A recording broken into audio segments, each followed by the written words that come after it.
ఆ చిన్నప్పుడు నాకు వంటలు రావు కదా! అప్పుడు ఎవరికీ రావు గదా! పెళ్ళిళ్ళప్పుడు ఉప్మా తినేవాళ్ళము. బావుంటది ఉప్మా మీరు చేస్తే ఇలా ఉండదెందుకు అని పెద్దవాళ్ళని అడిగితే వాళ్ళంటుండ్రి, వాళ్ళింత నూనె వేసి, జీడిపప్పేసి అన్నీ ఏసి చేస్తారు. ఎందుకు రుచిగా ఉండదు అని. మరి మనం ఇంట్లో అట్లా ఎందుకు చేసుకోకూడదు? ఎక్కువ నూనె, నెయ్యి, జీడిపప్పు, అల్లం వెల్లుల్లి పేస్టు అన్ని వెజిటబుల్స్ వద్దండి. ఉప్మాలో వెజిటబుల్స్ ఏసుకుంటే ఉప్మా టేస్ట్ రాదు. బెంగుళూరులో అన్నిట్లో వెజిటబుల్స్ ఏస్తారు. అటుకులు చేసినా బీన్స్, క్యారెట్ కంపల్సరీ వెజిటబుల్ పిచ్చి ఉంటే ఓకే. లేకపోతే వేసుకోకండి. సో, నేను గూడా ఇంట్లో కొంచెం చేస్తానండి. పిసినాస్ దానిలాగా చేస్తాను ఉప్మా. ఎందుకంటే ఉప్మా అనేది ఎంత టేస్టీగా చేసినా కొంచెమే తింటాము.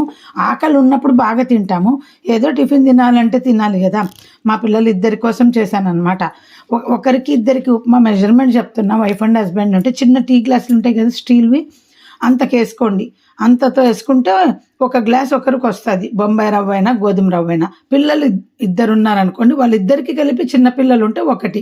అంతే చాలా జాగ్రత్తగా వండండి ఉప్మాను. ఎందుకంటే ఉప్మా ఇష్టంగా తినరు. ఇంక గెస్ట్ మనకు ఇంటికొస్తే అస్సలు ఉప్మా చేయకండి తిట్టుకుంటారు. నేనైతే ఎప్పుడు చెయ్యను. వాళ్ళు వారం రోజులు, 4, 5 రోజులుంటే అందులో ఒక రోజు చేయొచ్చు గానీ, ఒక రోజుకి రాంగానే ఉప్మా చేసి పెడితే తిట్టుకుంటారు మనసులో. మనం పెట్టినా గానీ తృప్తి ఉండదు భోజనము. ఇంక పెళ్ళిళ్ళప్పుడు పిలుస్తారు. భోజనాలు అందరం ఇక్కడే తిందాం రండి అని పిలుస్తారు. పిలిచి తర్వాత ఉప్మా పెడతారు చూడు. అది గూడా చిన్నప్పుడు చాలా కోపము. ఎంత ఓపిక లేకపోయినా నేను చూపించినట్టు రవ్వ పులిహోర చూపించానా, అది ఉప్మా కిందే వస్తది. గెస్ట్ వచ్చినప్పుడు లాస్ట్ షార్ట్స్ చూసుకోండి, నేను పోస్ట్ చేశాను.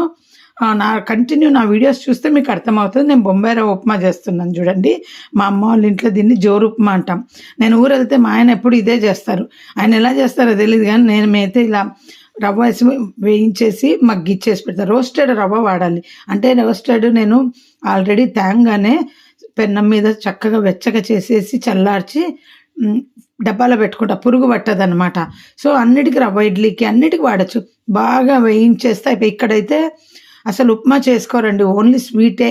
సూజీ తింటారని అనుకున్న పని వాళ్ళైతే మా ఇంట్లో ఉప్మా తినరు అని అంటారు. నేనన్నా మా ఇంట్లో కూడా తినరు.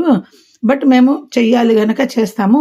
ఉప్మా అనేది ఫార్మాలిటీ కోసం తినటానికి, లేదా వేడివేడిగా ఉపవాసాలున్నప్పుడు అలా వండుకొని, దించుకొని తినటం. శనివారాలు గానీ అంతే. అంతే తప్ప ఉప్మా లైఫ్‌లో ఒక కంపల్సరీ అయిన టిఫిన్ కాదండి. మా అమ్మ వాళ్ళ ఇంట్లో అయితే పండగంటే చాలు ఆ రోజు ఉప్మా వచ్చుంటది పొద్దున. చాలా కోపమొచ్చేది. పండగ రోజు పొద్దున ఉప్మా తినడం అనేది ఎంత కష్టమో గదా!